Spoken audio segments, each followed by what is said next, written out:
তৃষা, তোমাকে তো বলেছি তোমার জায়গা কেউ নিবে না, তারপরও তুমি কোথায় যাচ্ছ?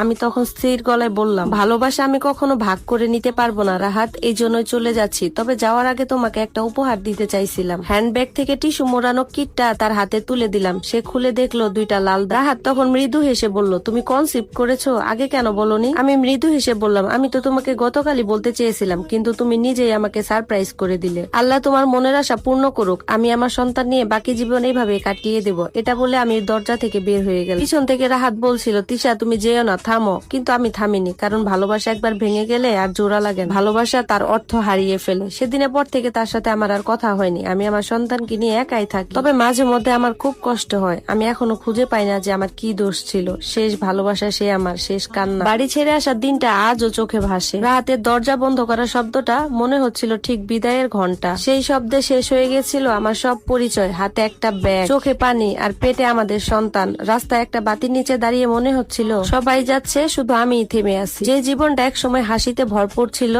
আজ সেখানে শুধুই নীরবতা। ভাড়া করা ছোট্ট একটা ঘরে বসে পড়লাম। চুপচাপ দাঁড়িয়ে থাকতাম শুধু দেওয়ালের দিকে। কোথাও কোনো শব্দ নেই, কোথাও কোনো নিঃশ্বাসের আওয়াজ নেই। আমি মাঝে মধ্যে নিজেকে প্রশ্ন করতাম, কি দোষ ছিল আমার? আমি শুধু ভালোবেসেছিলাম, এটাই মনে হয় আমার দোষ ছিল। রাহাতের বাড়ি কেউ আমার আর খোঁজ নেয়নি। আমি বেঁচে আছি কিনা সেটাও কেউ জানতে চায়নি। যেই মানুষ একদিন আমাকে বলেছিল যে তুমি ছাড়া আমার জীবন অসম্পূর্ণ, সে কিন্তু আজ নিজে পরিপূর্ণ হয়ে গেছে। সময় চলতে থাকলো, কিন্তু আমার ভেতরটা থমকেই থাকলো। দিনের পর দিন বমি, শরীরটা অসুস্থ, তারপরও অফিসে যেতে হয়, কিন্তু কাজে আমার মন নেই। জীবন বাঁচানোর জন্য তো কাজ করতেই হবে। রাতের বেলা পেটে হাত দিয়ে বলতাম, তুমি এসো, মা তোমার জন্য অপেক্ষা করছে। কিন্তু বুকের ভেতর একটা ভয় কাজ করতো, যদি তোমাকে পৃথিবীতে সুন্দরভাবে জায়গা না দিতে পারি। সময় গড়িয়ে গেল। 9 মাস পর এক বৃষ্টির রাতে আমার ছেলে জন্ম নিল। কেউই ছিল না পাশে, না স্বামী, না আমার পরিবার, শুধু আমি আর এক অপরিচিত নার্স, আর সাথে হাসপাতালের দেয়ালগুলো। বাচ্চার কান্না শোনার পর মনে হচ্ছিল কেউ যেন আমার ভাঙা বুকের মাঝে এক টুকরো আলো জেলে দিল। তবুও কষ্ট শেষ হয়নি। আমি ওর নামটা রাখলাম আরিয়ান।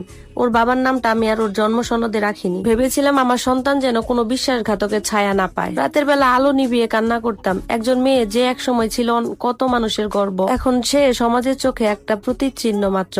এরপর বছর 2 কেটে গেল। আরিয়ান একটু একটু হাঁটতে শিখেছে, কিন্তু আমার চোখে ঘুম আসে না বহুদিন। রাহাতের আর কোনো খবর পাইনি। শুনছিলাম তার নাকি ঘরে একটা বাচ্চা আছে। এই খুশির খবরটা শুনে আমার বুকটা চিরে গেছিল। যেই মা হওয়ার জন্য আমি এত কষ্ট করলাম, সেই সুখটা অন্য কেউ ভোগ করতেছে, অন্য কেউ নিয়ে নিছে। একদিন রাতে একটা ফোন এলো, অপরিচিত নাম্বার। ওপাশে রাহাত। তার গলা কাঁপছে আর বলছে, তিশা আমি খুব একা, আমি অনেক ভুল করছি। আমি কিছুই বলিনি, শুধু হাসলাম আর বললাম, তোমার ভুলের কারণে আজ আমি নিঃস্ব। এরপর অনেকক্ষণ কান্না করলাম। তাকে তো আমি ফিরে পেতে চাইনি, তারপরও তার কথা ভেবে অনেক কষ্ট হচ্ছিল, কান্না হচ্ছিল। সময়ের সাথে সাথে আমি বদলে গেছি, কিন্তু আমার কষ্টগুলা বদলায়নি। রাহাতের মুখ এখনো আমার স্বপ্নে আসে। আমি ঘুম থেকে চমকে উঠি, ঘাম ভেজা শরীর মুছি আর কান্না করি। একদিন সকালে আরিয়ানকে নিয়ে হাসপাতালে যেতে হয়েছিল। ওর শরীরটা খুব খারাপ হয়েছিল। ডাক্তার রিপোর্ট হাতে দিয়ে বললেন ওর নাকি হার্টের সমস্যা আছে, দ্রুত সার্জারি করতে হবে। আমার তো হাত পা কাঁপতেছিল। এত টাকা আমি কোথা থেকে পাবো? শেষমেশ আমি যাকে ঘৃণা করছিলাম তার কাছেই গেলাম, রাহাতের কাছে। সে দরজায় তাকিয়েছিল, আমাকে দেখে অবাক, চোখে জল আর আমার হাতে রিপোর্ট। আমার ছেলেকে বাঁচাতে হবে রাহাত। তারপর সে কাগজটি নিয়ে বলল,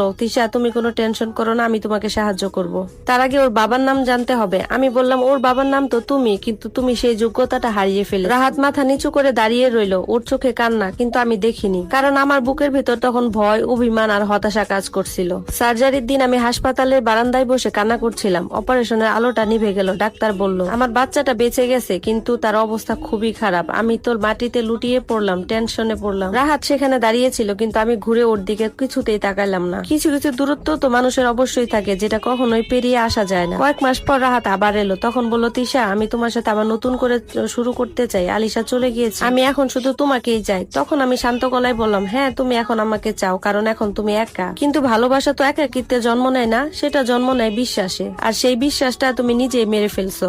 সে চুপ করে কান্না করতেছিল। আমি চুপচাপ তাকিয়ে রইলাম। যে মানুষটা আমার একদিন পৃথিবী ছিল, এখন কেবলমাত্র সে অতীতের ছায়া। বছর কেটে গেল। আরিয়ানও ধীরে ধীরে সুস্থ হলো, কিন্তু আমার শরীরটা ভেঙে পড়তে শুরু হলো। হয়তোবা অতিরিক্ত মানসিক চাপ, অথবা ভেতরের ক্ষতটা শুকায়নি এখনো। ডাক্তার বললেন আপনার শরীরটা খুবই দুর্বল, রেস্ট দরকার। তখন আমি হেসে বললাম, আমার জীবনে রেস্ট নামের কোনো জায়গায় নেই ডাক্তার। একদিন রাতে আরিয়ান ঘুমিয়ে পড়ছে, তখন আমি জানালার পাশে বসে ওর দিকে তাকিয়ে ভাবছিলাম যে হয়তোবা আমি বেশি ভালোবাসছিলাম। রাত পেরিয়ে ভোর হলো, জানালার পাশে সূর্য উঠলো, কিন্তু তিশার নিঃশ্বাসটা থেমে গেল। সকালে আরিয়ান ঘুম থেকে উঠে তার মাকে ডাকছিল, কিন্তু কোনো সাড়া দেয়নি। টেবিলের ওপর একটা চিঠি ছিল, আমার আরিয়ান, তুমি একদিন বড় হবে, জানবে ভালোবাসা কাকে বলে, কিন্তু কাউকে কখনোই প্রাণের চেয়ে বেশি ভালোবাসবে না, কারণ বেশি ভালোবাসা মানুষকে একসময় মেরে ফেলে। শেষবারের মতো তিশার মুখে ছিল স্বস্তির হাসি। সম্ভবত এবার হয়তো সে সত্যিই মুক্তি পেয়েছিল। এই পৃথিবীর সব অভিমান, ভালোবাসা আর কিছু কিছু ব্যথা থাকে, কিছু গল্পের তো শেষ থাকে না, শুধু থেমে যাওয়া নিঃশ্বাসে তার ছাপ থাকে। তিশা হয়তো পৃথিবী ছেড়ে চলে গেছে, কিন্তু তার কষ্টের গল্পটা